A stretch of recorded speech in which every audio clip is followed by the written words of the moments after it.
Hi guys, welcome back to SwitchUp Gaming. If you're new to the channel, have a little look around our channel page. If there's something that catches your eye or if you enjoy the content, consider subscribing.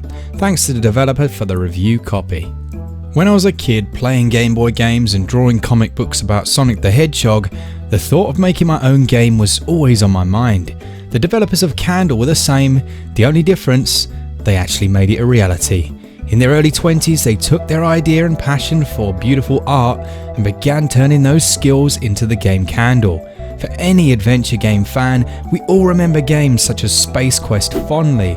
They had their flaws, sure, but at the end of the day, Roger Wilco was the man. Have the developers of Candle managed to create a new tale that captures that childish feeling? Or will this one just burn out? Let's find out.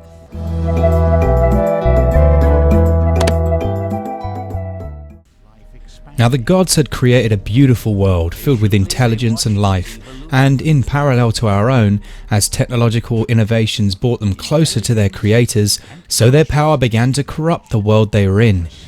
People began to use these advances to dictate to those with less, and thus they began to destroy themselves. They are consumed by their own hubris in a land ravaged by corruption and greed. You begin your tale in one village under attack from such power-crazed individuals, as it burns around you. When you, Teku, awake, many are dead and dying, and it's up to you not only to rescue those missing, but to piece together a tale we all know only too well, as it's only too familiar when we look at the world we live in. The adventure to rescue your shaman is a lovely one, filled as it is with marvellous creatures both big and small. Dialogue is ingeniously depicted in a series of easily understood still images, but I love that the characters were still voiced, albeit in an unusual otherworldly language. Macho Cuco?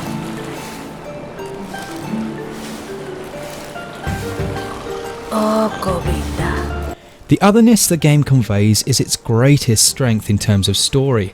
The game feels like stepping into a Grimm's fairy tale, in both presentation and experience, and I love that about it. Much of the game is also narrated, which I found a little bit over the top at times, but for the most part added to the feeling of being in a fantasy world, where anything is possible. Story scores 17 out of 20. The gameplay is a mixture of platforming and point-and-click adventuring. You can jump and grab ledges and long jump gaps. When you reach the edge of a ledge, your character indicates this by peering over and holding down will down climb a la Flashback. The platforming mechanics do feel a little clunky, like they were a challenge to add to the game rather than being a fundamental part of its development. Conversely, the inventory, pressing X, shows you all the items you have, often with written clues about their possible use. I really like that. The narrator is used excellently as a prompt at times. He wasn't aware of it yet, but Teku had the solution right in front of his eyes. That was a great idea on the developer's part. Everything that is said in relation to things you interact with will guide you subtly towards the answer. I much prefer this than systems that let you outright cheat by giving you so many answers or clues. These games are designed to be played in short bursts. When you get stuck, go away, have a think and come back. Yes, you could describe that mechanic as frustrating, but it is a fundamental part of games like this, puzzles. They're puzzling. You're going to get stuck. You'll go away, you'll come back, and finally you'll try something new that works. A large part of the game is the titular candle. Your character can harness the flame lighting candles and fires, which in turn allow you to reignite it more easily at a later date. The light can be used to harness the power of the fire and uncover some hidden or unknown areas. It's also really handy in the dark, obviously.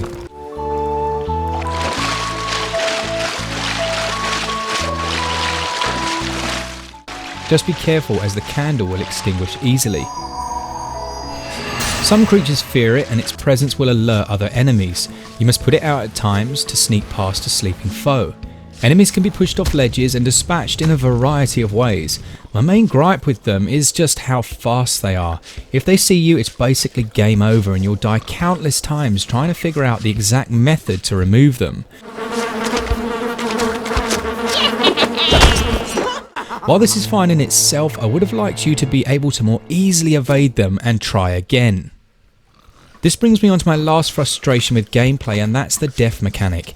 Death from accidentally slipping off a ledge or being jumped on for the 100th time by an enemy, death from a boulder that smashes you in the head, trial and error becomes a very real mechanic, and in adventure games you need to use it very sparingly or it becomes frustrating.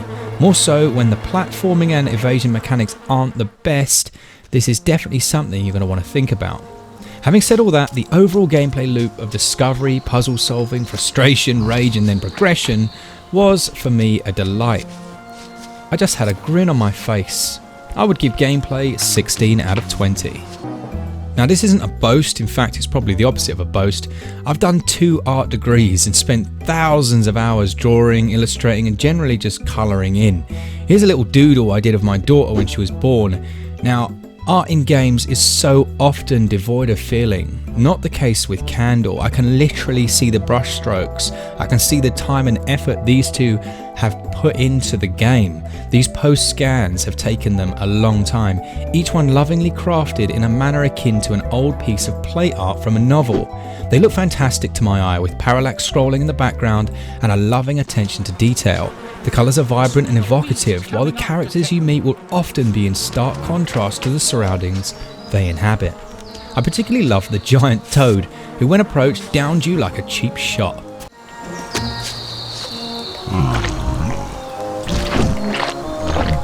Excellent. Character animations are a stylistic choice, which for me are a little weaker than the environments they are within, but overall the whole package just works well together. Many of the animations resemble frame by frame, and indeed I think they are. Graphics score 18 out of 20.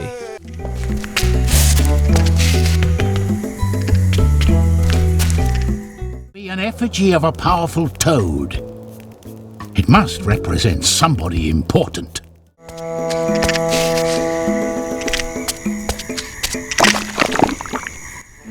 The musical score is delightful, with tribal riffs and a hum-along tune earlier on, which changes to match the surroundings of the situation.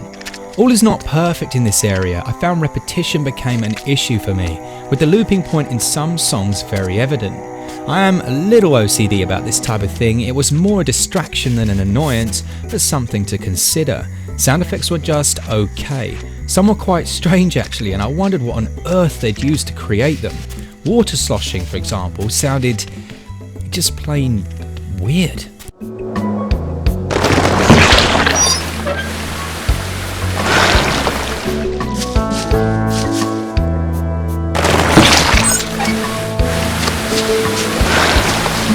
The narrator was great, top job, made me feel 10 years old again. Overall, sound scores 14 out of 20. The game costs £11.99 or $14.99. These games are generally a one-hit wonder. I think the developers created a lovely adventure game, and in the same way as I have with Monkey Island, I envisage playing through this perhaps maybe once a year, as you would with a good book. The price is very reasonable for this game. Yes, there are better on the eShop, but this does so much uniquely, and it does it so well that I'm confident to recommend it as a purchase, particularly for fans of the genre. Overall value scores 14 out of 20. So there you have it. The candle is most definitely still burning, and burning strongly. It scores a final SwitchUp score of 79%. I love the story and delivery, but some platform elements and the overly weighted emphasis on trial and error made me dock some points. Gameplay is solid, with some irritating repetition at points on some of the songs. Backtracking is expected, as it's a puzzle game. However, most of these are logical and the experience enjoyable. Thanks very much guys, I hope you've enjoyed this review. If you did, please hit the like button, maybe consider subscribing for all things Switch all the time. See ya!